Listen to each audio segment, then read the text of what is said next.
J'ai été élevé dans l'odeur du rhum.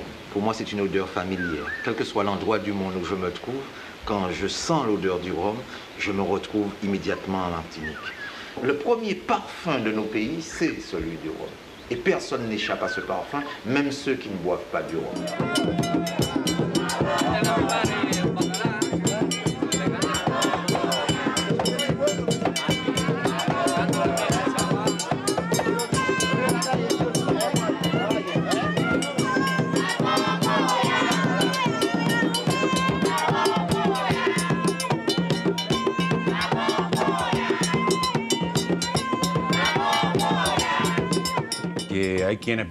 Il y en a qui boivent à une certaine heure, les uns après le travail, les autres dès le matin. Le rhum, depuis toujours, fait partie de la culture à Cuba.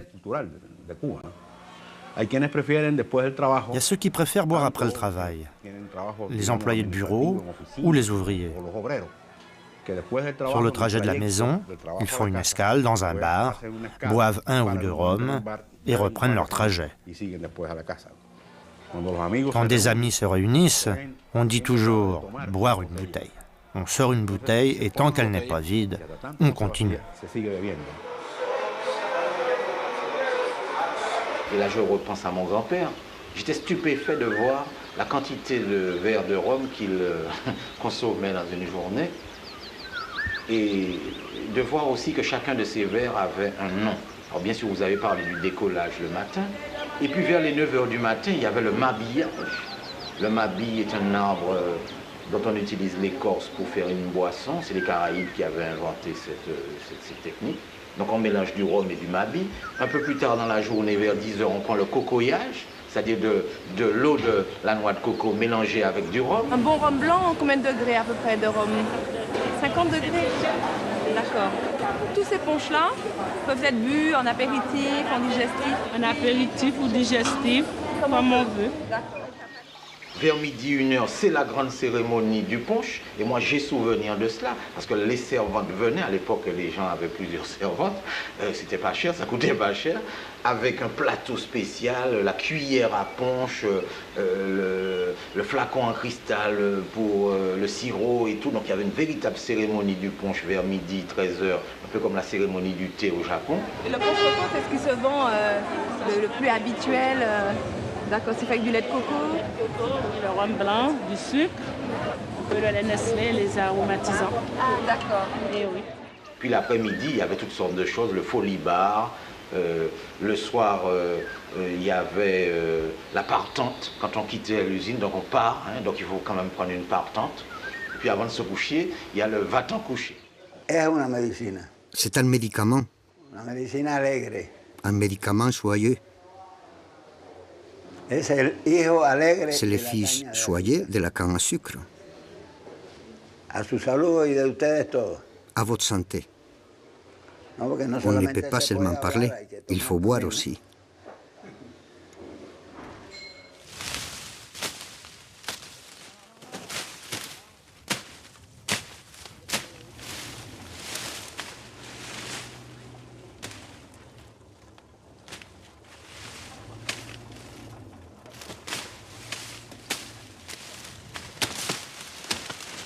La canne à sucre, qui ne se développe que dans les climats chauds où alternent humidité et sécheresse, est originaire de l'Inde et de la Chine du Sud.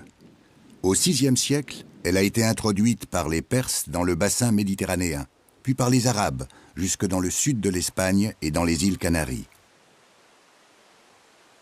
La canne à sucre, c'est ce qui a fondé les Antilles. Bien sûr, les Espagnols, quand ils sont arrivés en 1492, ils n'étaient pas venus planter la canne à sucre. Ils étaient venus en Amérique pour chercher de l'or. Donc la canne à sucre est un hasard historique.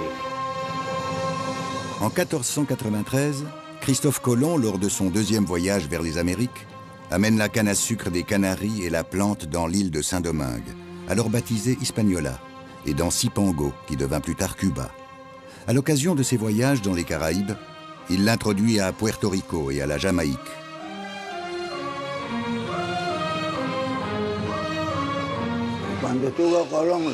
Quand Christophe Colomb a débarqué, il n'y avait pas encore de rhum, car il n'y avait pas de civilisation. Quand les bateaux des envahisseurs sont arrivés, une bonne invasion, ils nous ont fait cadeau de la langue et de la tradition espagnole qui est excellente. Mais il n'y avait pas encore de rhum. Le rhum est venu plus tard et a évolué au cours des siècles. L'expansion de la canne à sucre, liée aux conquêtes des colons espagnols puis portugais et de leurs émules européens, va faire surgir la canne à sucre au Brésil, à Cuba, au Mexique, au Pérou, dans les Antilles françaises, à la Jamaïque, au Venezuela, en Haïti. Si les Hollandais et les Français la plantent également dans les îles de l'océan Indien et en Indonésie, c'est dans les Caraïbes que la production de jus de canne devient une industrie puissante. Le sucre n'existait pas en Europe quand on a découvert les Amériques. Et c'est vrai que la canne qui sortait de l'Inde a apporté un phénomène énorme en matière de commercialisation. C'est-à-dire le sucre n'a pas servi dans un premier temps, comme on pourrait l'imaginer, à sucrer du thé ou du café. Ce serait quand même dérisoire.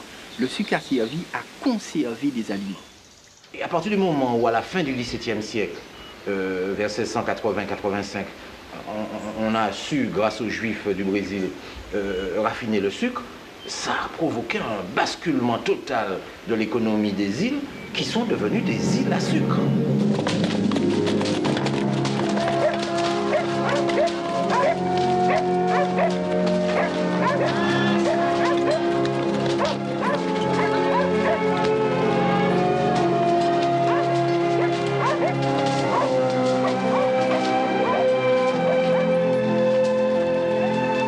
Je ne sais pas si vous avez déjà vu un champ de canne à sucre, mais vous voyez tout sauf la canne. Il y a énormément de paille par terre, il y a énormément de feuilles, des feuilles coupantes en l'air, il y a énormément de serpents. Et donc finalement, aller couper de la canne, c'est aller chercher véritablement des aiguilles dans des bottes de foin. Donc finalement, personne ne voulait le faire. Et c'est là, enfin, aucune main-d'œuvre ne voulait le faire, et c'est là qu'on a effectivement érigé ce système de traite uniquement pour couper de la canne à sucre.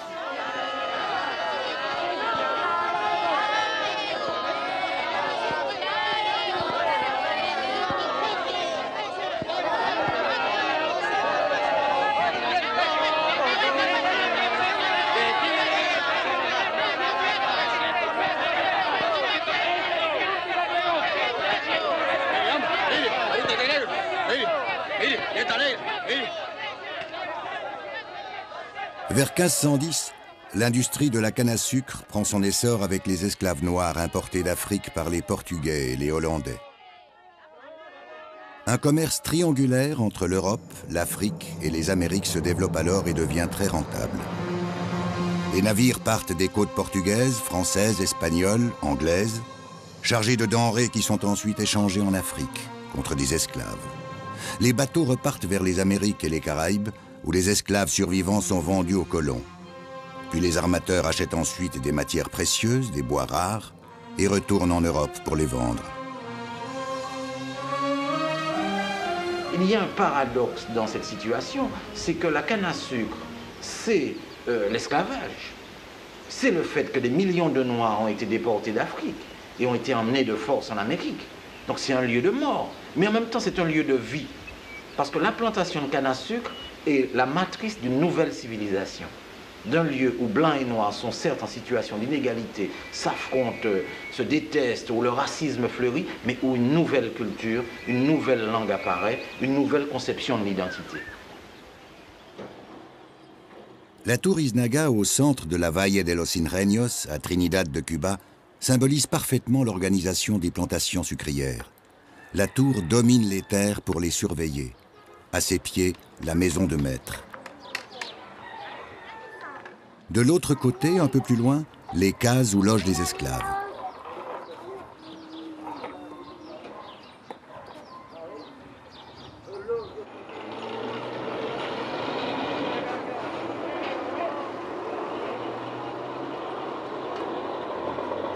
Aujourd'hui, à Cuba, l'industrie sucrière est encore florissante et nombre d'ouvriers y travaillent dans d'immenses exploitations très structurées, à Santiago de Cuba ou à Santa Cruz del Norte, à côté de la Havane.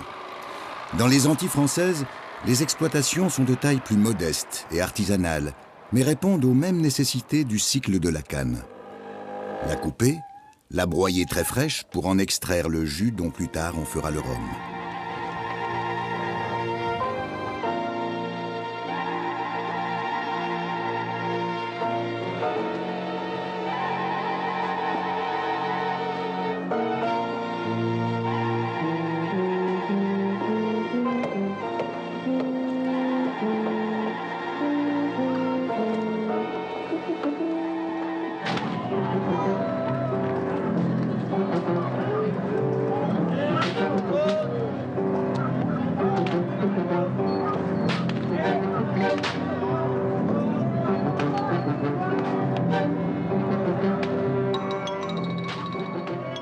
La canne à sucre, une fois broyée, le liquide ou vesou est récupéré.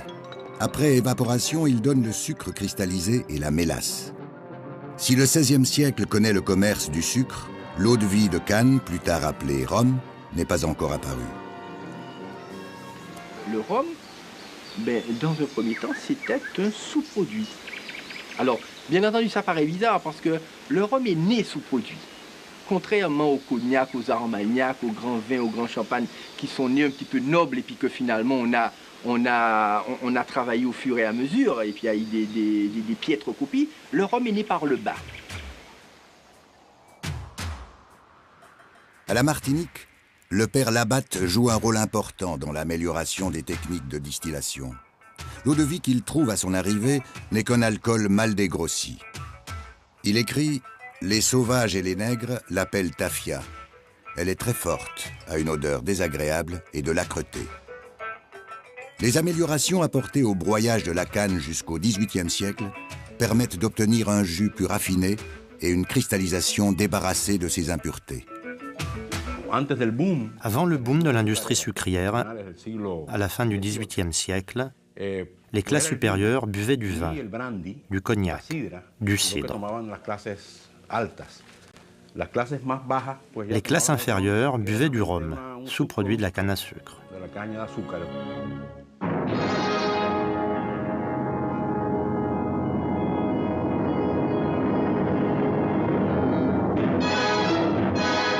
L'alcool violent des débuts, encore trop fruste, pas assez raffiné, désinfecte les plaies des blessés, donne de l'audace aux combattants et alimente les beuveries qui succèdent aux batailles navales.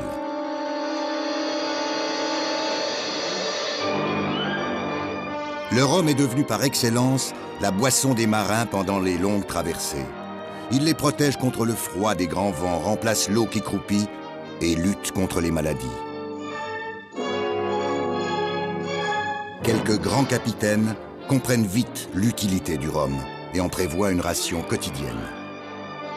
Boisson de la marine officielle, des marines nationales, le rhum est aussi adopté par les frères de la côte, qui écument la mer des Caraïbes depuis le XVIIe siècle.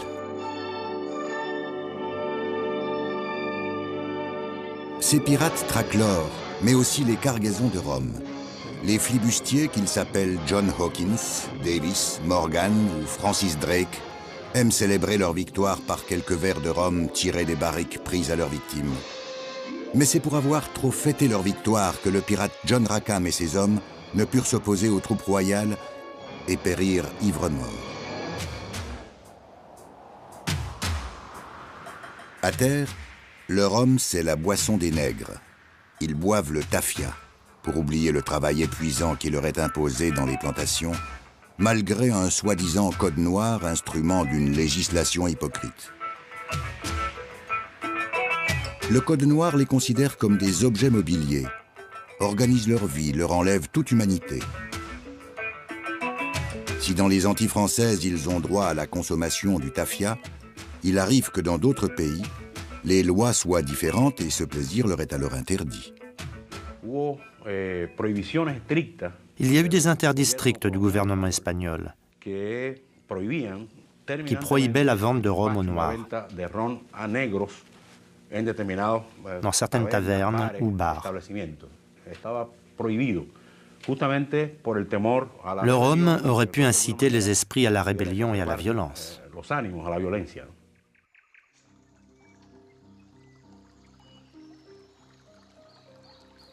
L'industrie sucrière qui donne naissance au rhum est florissante et enrichit les colons. Robinson Crusoe, avant d'être naufragé sur une île déserte, n'a-t-il pas choisi de s'enrichir au Brésil dans cette industrie? Il écrivait « Voyant dans quelle aisance vivaient les planteurs et avec quelle facilité ils faisaient fortune, je résolus, si je pouvais obtenir une licence, de m'établir dans ce pays et de devenir planteur comme les autres. »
Il faut bien comprendre que ce qu'on appelle la révolution industrielle en Europe au XIXe siècle, elle est née dans les Amériques. Pourquoi Haïti a été le premier pays dans lequel on a eu une véritable révolution au sens moderne du terme? C'est parce qu'il y avait des ateliers en Haïti. Les usines fonctionnaient déjà sous le modèle de l'atelier. Donc la distillerie, la rhummerie, la sucrerie est le modèle de l'usine européenne de la révolution industrielle. Dans les Caraïbes, qui deviennent au XIXe et au XXe siècle la région du monde la plus grande productrice de rhum, les Antilles françaises, qui regroupent notamment la Martinique et la Guadeloupe, sont particulièrement florissantes. Au début du XXe siècle, Saint-Pierre de la Martinique est le premier centre mondial du commerce du rhum. Les produits originaires des îles françaises y transitent, mais le désastre survient en 1902. La montagne Pelée qui domine Saint-Pierre entre en éruption, répand sa lave volcanique sur la ville et la détruit. Les Antilles françaises connaissent la première étape de leur déclin avant de s'atteler immédiatement à la reconstruction.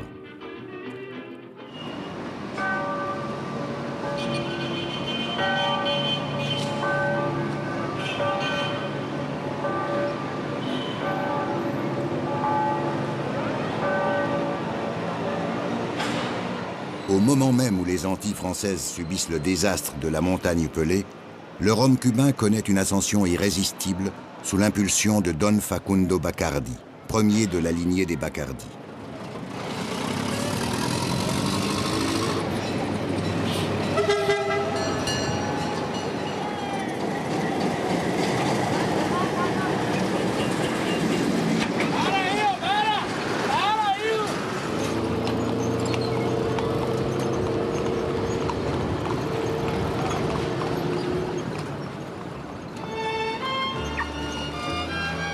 Les hangars de la première distillerie à Santiago de Cuba sont remplis de chauves-souris.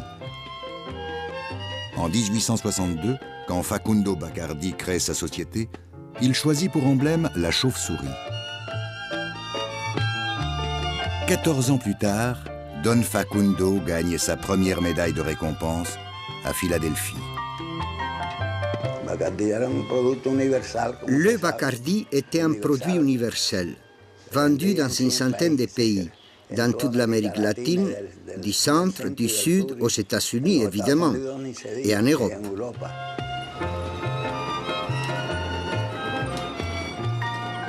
Après Don Facundo, Un de ses 3 fils, Emilio, va donner à la marque les moyens de son expansion et de sa réussite dans les pays d'Amérique latine.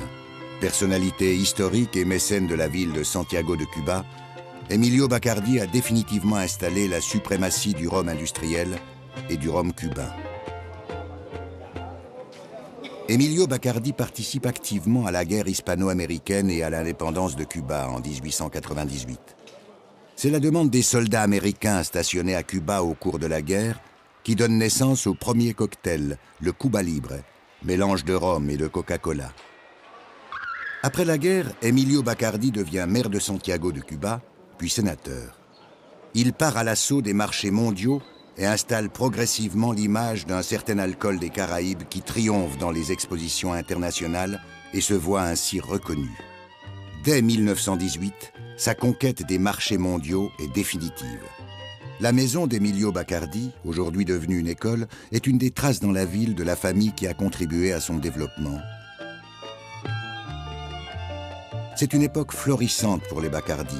Elle prend fin quelques décennies plus tard avec la nationalisation de l'industrie prononcée par la révolution castriste triomphante. Une fois exilée, la marque Bacardi continuera à produire du rhum dit d'origine cubaine et progressera constamment jusqu'à s'imposer dans le monde entier comme premier producteur de rhum.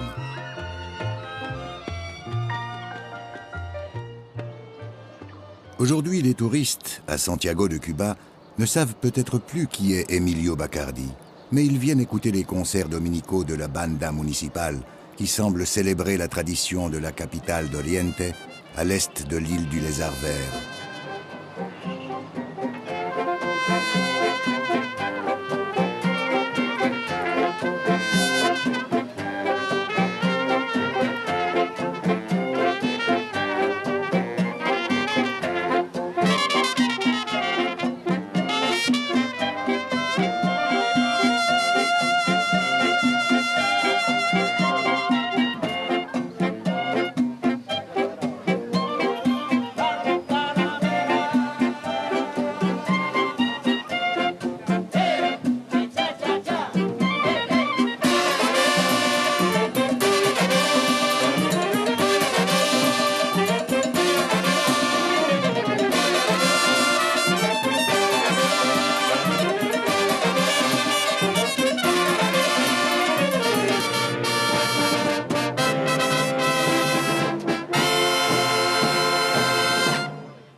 Les pays producteurs de canne à sucre emploient 2 techniques pour couper la canne. Quand le terrain est plat, les planteurs utilisent des machines qui effectuent une coupe quotidienne et massive de la canne, permettant ainsi une production industrialisée. Quand le terrain est escarpé, la coupe est effectuée manuellement par les coupeurs de canne, des macheteros dans le monde hispanique, suivant une technique pratiquée par les esclaves dès la naissance des plantations. Entre les 2 techniques de coupe, la rentabilité est très différente. Dans les pays du rhum industriel, la capacité quotidienne du coupeur est trop insuffisante et la coupe se fait essentiellement à la machine, seule à pouvoir traiter d'énormes quantités de canne à sucre.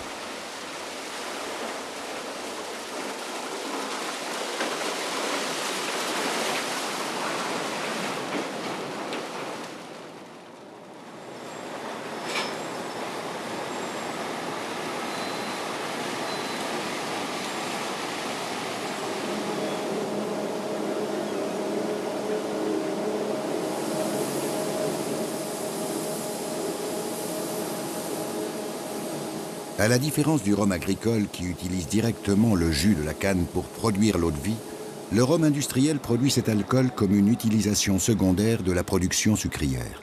Le rhum agricole produit sur place ce qu'il extrait de la canne. Le rhum industriel est produit à partir de la mélasse, qu'elle vienne de l'usine voisine ou d'autres pays, transportée en train ou par tanker.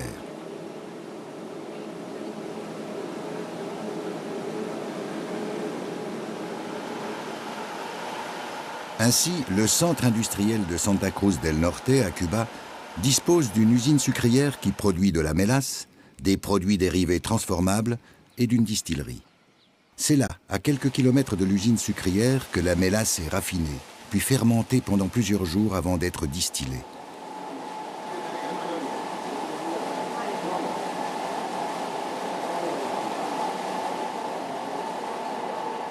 Après le dosage en alcool, le stockage dans les chais, pendant plusieurs mois ou plusieurs années suivant les différentes qualités.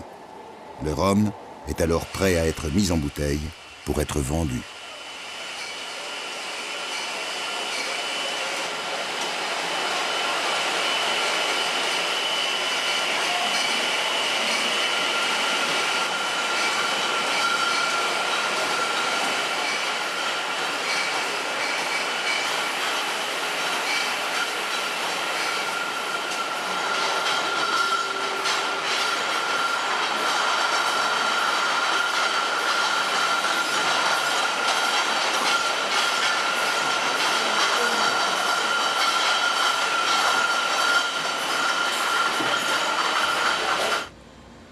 Gramos de azúcar blanca, 8 grammes de sucre blanc, 8 gramos de zumo de limón, 8 grammes de jus de citron. On mélange le tout dans un shaker. On ajoute 5 gouttes de marasquin et 45 grammes de rhum. Le daiquiri est issu d'un mélange que buvaient les mineurs de la province d'Oriente à la fin du siècle dernier. Le cocktail fut baptisé du nom d'un village de la Sierra Maestra. Servi avec de la glace pilée et quelques gouttes de marasquin, c'est le daiquiri frappé, réinventé par Constante, barman vedette du bar Floridita, et célébré par Ernest Hemingway. Quand il s'agit simplement d'un mélange de rhum blanc, de citron vert avec un peu de glace, c'est le daiquiri natural. C'est au début du XXe siècle que la mode du rhum se répand dans le monde et gagne petit à petit l'Europe. Les producteurs de rhum ont réussi progressivement à s'imposer sur les marchés et les consommateurs européens adoptent peu à peu cette boisson. L'âge d'or vraiment du rhum, c'est le début du XXe siècle. Avec la guerre 14-18 où là, c'est des centaines de milliers d'hectolitres qui sont partis là-bas. Et c'était d'ailleurs une boisson très prisée dans les cafés parisiens. Hein. Je veux dire qu'on allait facilement dans un café et on commandait un petit rhum. Hein. Aujourd'hui, ça serait un peu invraisemblable. Je rappelle que pendant la guerre de 14-18, c'est le rhum qui, dans les tranchées, faisait office de médicaments, de boissons, de réchauffants et de tout.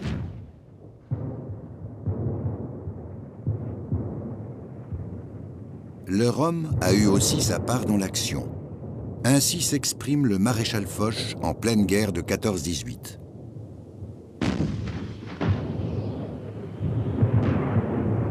Le rhum est abondamment livré dans les cantines. Il faut soutenir le moral des soldats dans les tranchées avant qu'ils ne partent à l'attaque, au carnage. La guerre draine d'énormes quantités de rhum importé. Il est même utilisé dans la fabrication des explosifs.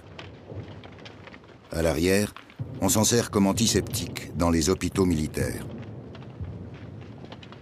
Chaque fois qu'en Europe il y avait une guerre, 1870, 1914, 39-45, le marché métropolitain sollicitait, n'est-ce pas, le rhum pour une raison simple, c'est que par exemple dans les vignobles il n'y avait pas de bras. Les gens étaient sollicités pour partir à la guerre. Donc quelque part on avait besoin d'un alcool fort pendant ces périodes de guerre, et chaque fois qu'il y avait une crise de ce type en Europe et en France, bon, ben, le rhum bénéficiait, n'est-ce pas, de cela. Mais il ne faut jamais oublier que le rhum concurrençait les alcools métropolitains, et qu'en temps de paix, les fabricants d'alcool métropolitains n'étaient pas tellement d'accord à ce que le rhum envahisse leur marché, le marché qu'ils considéraient comme étant le leur, hein, quelque part. Et après la guerre, les distillateurs métropolitains ont provoqué une espèce de loi, je dirais, contre le rhum, appelée la loi du contingentement. C'est-à-dire qu'on a contingenté les arrivées de rhum sur le marché métropolitain et à partir de ce moment-là, malheureusement, seuls les gros distillateurs ont pu survivre. C'est-à-dire les grands blancs, les descendants des colons, les béquets comme on dit. One night, Dom and Jimmy spied strangers at the door. Let you in without a card? Yeah, get a load of this. Oh, that's different. Wait just a minute. Come on, quick, everybody, drink up. Hey, Nick, drop those bottles. Take a look at that. Okay. Hey, Gus, sure that's the last now? Hey, all right. Take it easy. Take it easy.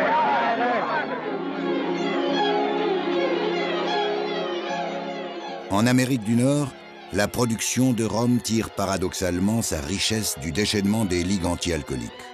Elles arrivent à faire instituer le régime de la prohibition. En 1920, les sociétés de tempérance américaines obtiennent gain de cause. Une industrie parallèle et clandestine pourchassée par la police se met en place. Elle favorise le développement de l'empire du crime, ses hors-la-loi, ses mythologies, son romantisme, ses excès indéfendables qui fascinent la société tout autant qu'ils la révoltent.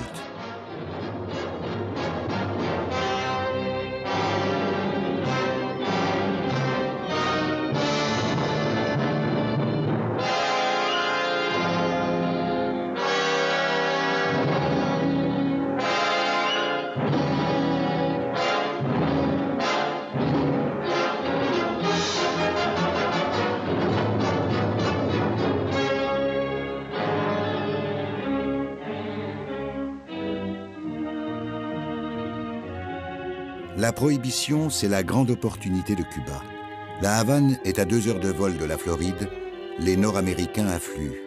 Ils y consomment en toute liberté les rhums cubains, en particulier le Bacardi et ses cocktails. La Paname en fait la publicité dans les rues de New York. Volez vers Cuba aujourd'hui et baignez-vous dans le rhum Bacardi.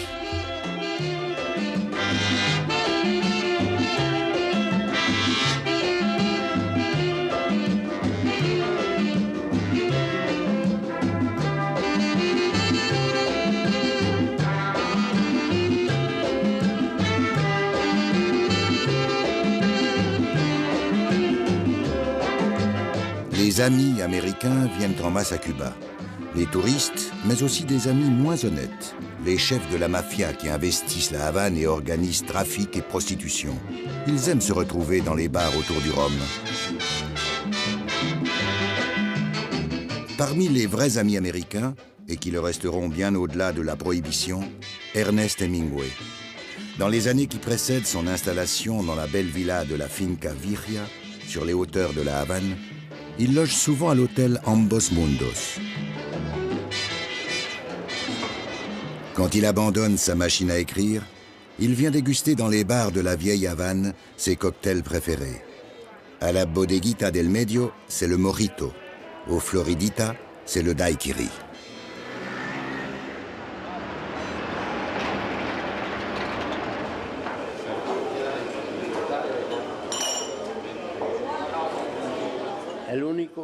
Le seul homme qui ait travaillé avec lui, c'était moi. Personne d'autre n'a travaillé avec lui. De 7 heures du matin jusqu'à 6 heures du soir, on pêchait. Cuisinier, marin, machiniste, tout. J'ai fait tout ce qui avait rapport à la mer. Pour préparer les mojitos, on prend de la feuille d'oranger sèche, de la feuille de citronnier, et on fait un petit paquet de menthe sauvage.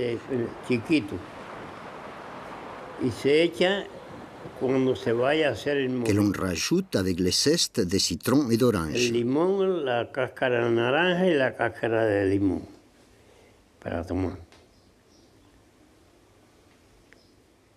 Tout le monde le trouvait bon et demandait où j'avais appris à le faire. Je l'ai appris sur la mer avec les marins.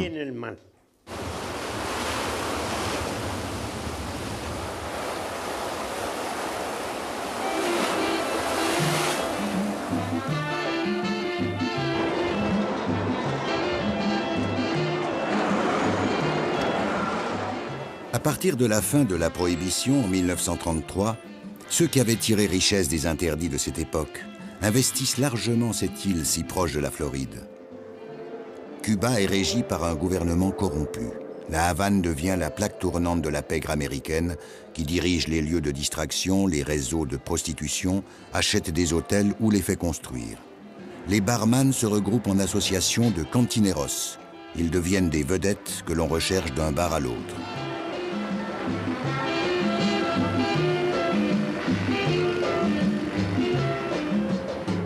L'économie de l'île est tout entière orientée vers une exploitation à court terme, qui est interrompue par le succès de la révolution de Fidel Castro et de ses barbudos de la Sierra Maestra. Autre temps, autre destin pour le développement de l'industrie du rhum. Quand les distilleries sont nationalisées par la révolution castriste, les Bacardi s'installent définitivement à Puerto Rico. Depuis quelque temps, ils y avaient monté une usine pour des raisons fiscales face au marché américain. L'immeuble Bacardi de la Havane, aujourd'hui en restauration, est une construction splendide par son architecture et sa décoration. C'est un symbole de cette réussite, maintenant exilée.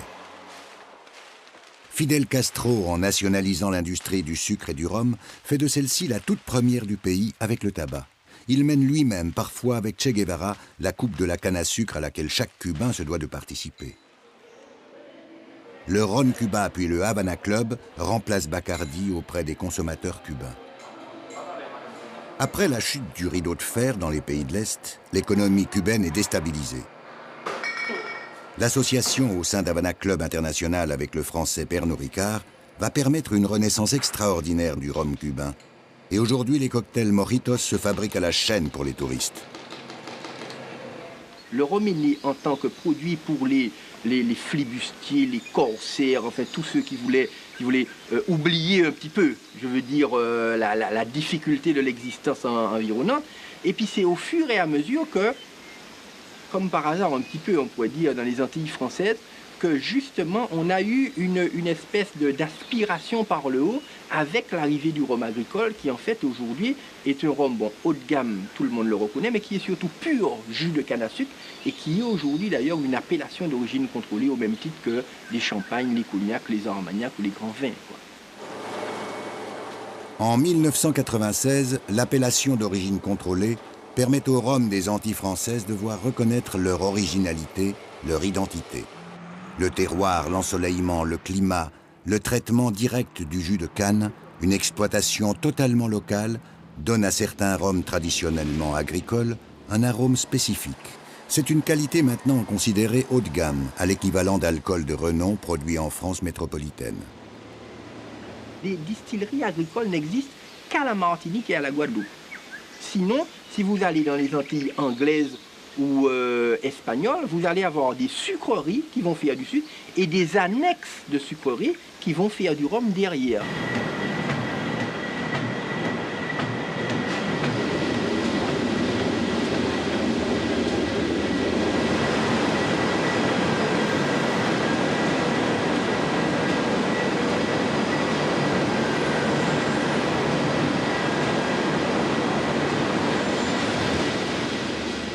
Cultivée, coupée, broyée immédiatement, la canne à sucre produit des résidus et un jus. Ces résidus du broyage, appelés bagasse, sont utilisés comme combustible pour faire fonctionner les machines à vapeur nécessaires au cycle mécanique de tout le processus. Un système autonome exemplaire. Les différences de qualité entre les rhums du monde entier viennent notamment des conditions dans lesquelles s'effectuent les diverses étapes de fabrication. La fermentation, le raffinage, la distillation, la maturation, la diminution du degré d'alcool. C'est là que le distillateur peut intervenir, modifier le caractère du rhum et lui donner sa véritable identité grâce à des secrets de fabrication jalousement protégés. Quand on nous a dit, vous, on va vous appeler rhum agricole de la Martinique et que les autres, on va les appeler rhum industriel, de là où ils sortent. Bon, nous, on était d'accord, on a marqué rhum agricole sur toutes nos bouteilles. Et qu'est-ce qu'on a constaté? Que personne n'a marqué rhum industriel sur les leurs. Les autres se sont dit, et ils ont raison, ils se sont dit, puisqu'en plus on est antérieur au rhum agricole, on est un rhum traditionnel, même bas de gamme, Et donc aujourd'hui, le nom officiel du rhum industriel, c'est rhum traditionnel. Alors bien entendu, au point de vue commercial, ça nous pose un gros problème, parce que nous, agricoles, ça fait pratiquement paysan, quoi, je veux dire, hein, ça fait le rhum de base. Le rhum agricole des Antilles françaises représente moins de 10% de la production mondiale. Il bénéficie de ses liens privilégiés avec la France métropolitaine et d'une protection fiscale européenne. Mais cet avantage masque la réalité. Dans les autres pays, ce sont les rhums industriels américains, cubains, canadiens qui dominent le marché, offrant aux consommateurs des prix plus avantageux. Rhum industriel à Cuba et en Amérique du Nord, rhum agricole à la Martinique. Un cocktail national, le tiponche. Pour commencer, vous versez un peu de sirop dans le verre. Pas dans un bar fréquenté par les touristes comme à la Havane, mais sur le seuil d'une simple maison martiniquaise. Vous versez le rhum, pas trop non plus, ne pas être tout dit. Prenez une tranche de citron vert que vous allez presser, on appelle ça presser lager, pour lâcher dans le verre. Un petit glaçon.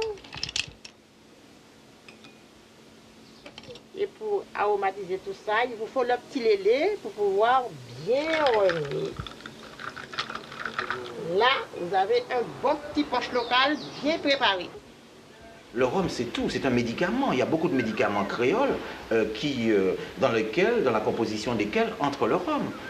Quand un enfant est grippé ici, il y a une espèce de potion à base de rhum avec laquelle on frotte l'enfant, et je vous assure qu'au bout d'une heure, il est revigoré. Je ne sais pas quelles sont les propriétés, mais moi j'en ai fait l'expérience.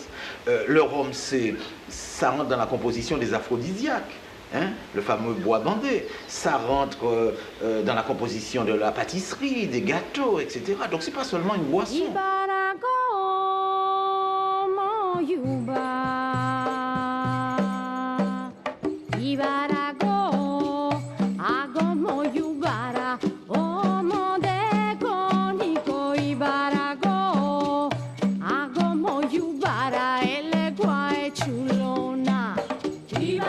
Au cours de leur migration forcée, les esclaves noirs africains ont importé leur religion dans les Amériques et les Caraïbes. C'est le vaudou en Haïti, le candomblé au Brésil, la santeria à Cuba, avec leurs représentants des divinités, les orishas. Dans leur cérémonie, le rhum prend une place particulière.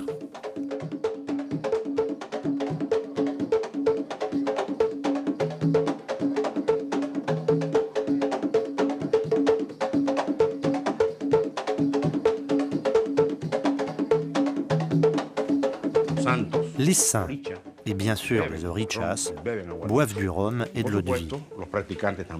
Les pratiquants aussi, dans la mesure où on asperge de rhum les orichas, les divinités. L'officiant boit aussi. Il est habituel de boire lors des cérémonies de la santeria. Pas énormément, mais bien.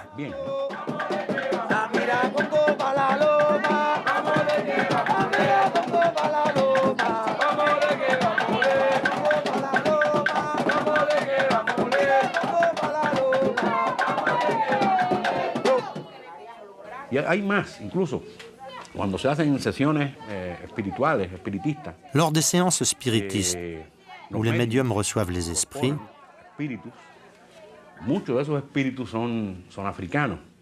les Africains morts se joignent aux festivités par l'intermédiaire des corps des médiums. Et